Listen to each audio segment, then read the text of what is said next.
From the QA Archive. Introduction to QA. Test activities and tasks.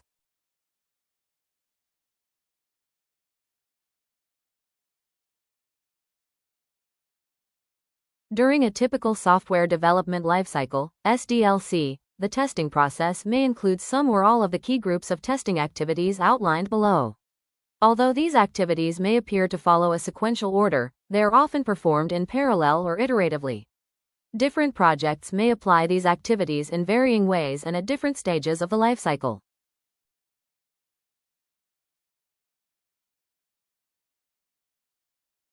Test planning. Test planning begins by defining the objectives of testing, essentially, what the testing aims to achieve. Based on these objectives, the most effective approach is determined to ensure the testing goals are successfully met. Test monitoring and control.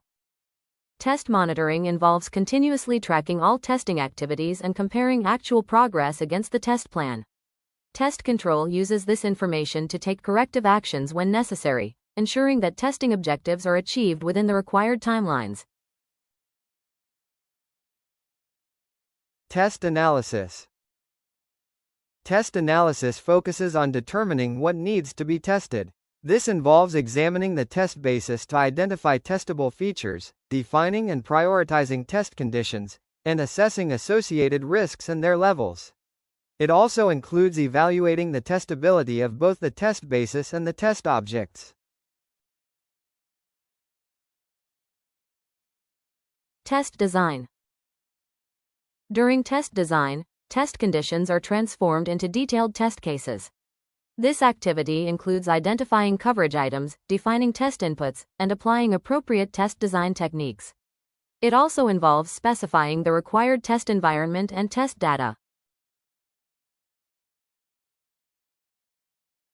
Test implementation. Test implementation ensures that all necessary testware is prepared before execution begins.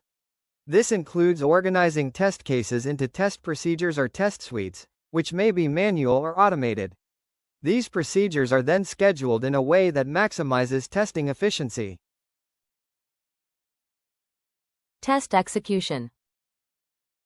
Test execution is the process of running the test cases, either manually or through automation. During this phase, actual results are compared with expected outcomes. Any discrepancies are recorded as defects and analyzed to determine their root causes.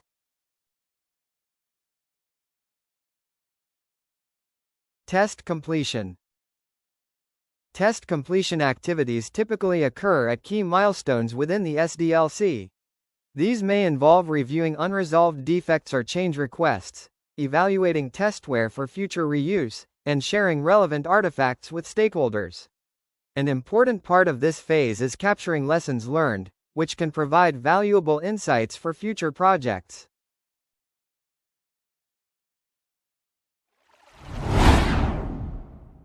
End of lesson. Don't forget to subscribe.